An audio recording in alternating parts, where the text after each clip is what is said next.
So about an imaginary line down the middle. I'm going to take two of the adjustable stands on the bottom side. I'm going to draw that imaginary line. I'm going to be above that line, which is my center of gravity. Find a place in that vehicle where I'm going to gauge that head or that seat channel. Factory drills a lot of holes for you. It's going to help you out.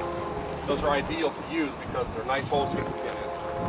So I can take a stand, adjust it up, pin it, insert the pin in the hole, take the ratchet belt and try to go as straightforward as I can with the hook on it. There's a nice hole there. There's a nice usually hole down the front somewhere. If I can't get those holes to work, remember the hook clusters in your system. Take those hook clusters and grab that hole and then attach that ratchet belt. What I want to do with the ratchet then is just draw the stand into the car without moving it a little bit to snug it up. Once I've done that, I'll step back and make sure it looks pretty. Then we'll go to the top side. If I now somebody off the rear could have had a glass cutting device. My first and ideal choice is I'm going to stabilize. I'm going to telescope up and go to the bottom of that A-post, about a 45-degree angle here. This window would have to come out if it wasn't out. Take the 4-foot chain and grab that A-post. And I'm going to take the other end and attach it to my stand. Then I'm going to take a take-up link at either end of that chain. Snug that chain up as tight as possible, and then I'm going to start up with this jack to make contact here. While I'm starting up here, moving the stand out to snug that chain up a little bit at the bottom. And as I'm doing that, I'm going to keep going on the crank on the jack, and I'm going to put a little pressure on those two stands on the inside. What I'm going to do is take the movement we have now, which is just teeter back and forth, loosen it up again. Once that's in place, we can start into the picture. That's just three-point slide release. You can have that done with a little training. Knowing where your equipment's at, stored properly. Then, extrication-wise, you can come along and cut on this side of your stand, and then take the rest of the roof down and just lay it down for a nice work surface out here to work on, or you can cut your posts.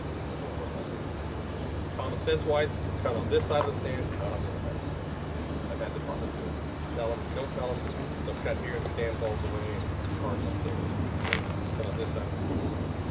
This is my first choice for ID.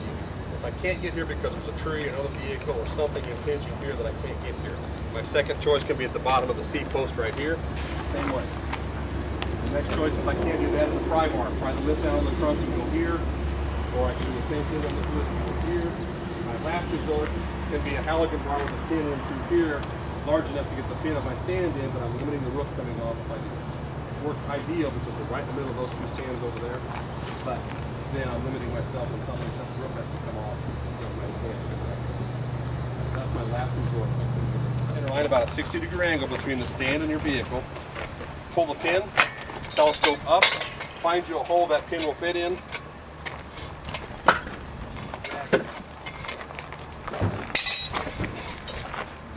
If it's in that one, great.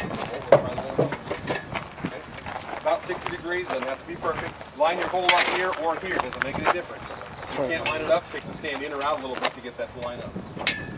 Take your ratchet belt. It goes as straightforward and as low as possible from the stand to the car. If you can't go in the hole, grab one of the hook clusters. If you got something you can suitably attach to, great. Pull the slack out of your belt through your ratchet assembly. Okay.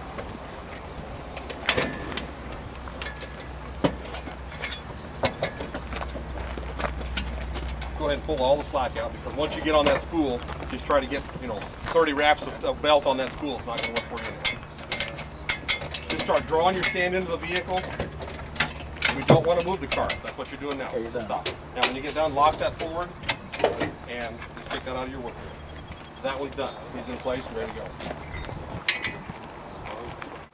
Try to go as straightforward as you can to an opening that's made for you.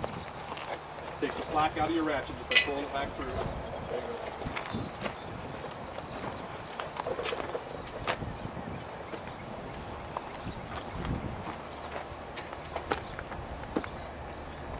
Ratchet just snug till you just start to bring the. You've got some slack up here because you're standing out here. Just draw it in and push that in. Ratchet. And then lock your ratchet. Now you can step back, does it look pretty? We've got a nice attachment point here, we've got a solid attachment point there, everything's in line, we're done on this side. We make our trip around, need a glass cutting device or a glass saw or I need about a 4" by 4" hole at the bottom of that A-post. You're going to have to visualize the size of that head. That's why I want that C-channel, that head, wedged up in there to grab that A-post. So get me a hole about right there in that corner. Always tell people you're breaking glass that are on the scene so they're ready for it. They're not caught off guard.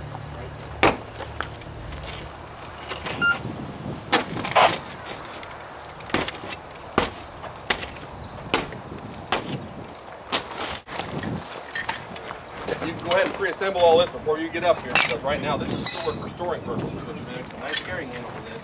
But when I get ready to use it, I've got to disassemble, take the ratchet loose so I can get that hook down. So I need to release the ratchet, pull all the way down to the bottom, and then just pull this lock out of this and just take it out.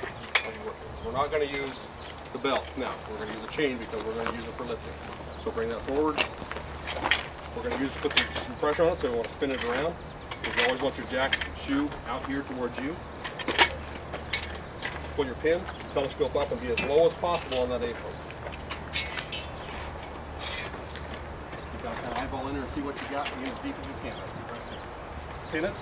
If you can't pin a hole, go up or down a little bit with your stand to get the holes lined up. Doesn't make a difference whether you go side to side or front to back. Put your pin in, lock it in place. Now, if he was short-handed, he's going to have to pin that to hold it when he runs back to the truck and grabs the jack. But tonight we've got plenty of help, or in that scene you've got plenty of help. You really don't have to put this pin in because all you're doing is holding that there until that jack comes into play. So really, if you've got the manpower, you can hold that. As you come in, put the jack in place when your chain around that A-post as low as possible, and then hook it to that oblong ring. Go as low as possible on the post when you hook, and the top and bottom. Hook it to the oblong ring on your stand, and then take the chain and pull it towards one end to take up the slack out of that chain and then take up this. We want that as snug as possible because when we start to lift with this, if there's a lot of slack in that chain, the stand is going to want to slide out. So if I have a lot of slack, it's going to take up all that slack. So go ahead and put your jack in place. You've got a foot on one end, the yoke always goes to the top. Just flip it upside down. There you go. Right there. Lean it forward. Now, this pin can go up here. If you're holding it in place, well, we got another one. It's either come down or go up a little bit. It's already down. There you go. Put that in place. I'm just going to take that little locking pin under. Okay, we'll get that for you. You need that to have a pin on the end of this lanyard so that it locks in place to keep that from sliding up. Once we get a load on it, it's not going to happen anymore. Now, you can go ahead and start coming up with this. Put a load on this pin, and when you feel the load on this one, you can pull this one out. Now, you can go ahead and start making contact with your vehicle here, and then start booting this out to tighten that chain up. Now we got a load on it.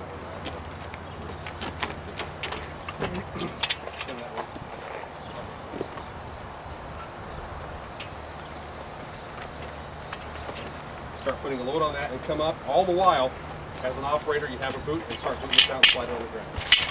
Keep making contact. Now, one thing I'll point out right now, he's going to use about 4" of jack, and we're not doing anything to just get into our object. So telescoping up the maximum distance to you take up your load is going to be your most effective route. Just keep going. I can tell the tautness of that chain by how much pressure I'm putting on that vehicle, by how tight this chain gets. When I start to feel that chain tighten up, I'll go a couple, 3 turns on that jack and I'm done. Once I start to feel it, about 3 more turns, tighten it up. I mean, the movement we had before was just either right or left. Somebody grab a hold of that. Now, I couldn't go here because of a tree or a truck or something here. See both of the same thing. Our goal here is to push between the other 2 things. So no pressure on those 2 things. You don't have to unless you really feel. If you got real soft, muddy ground out here, you might want to drive the thing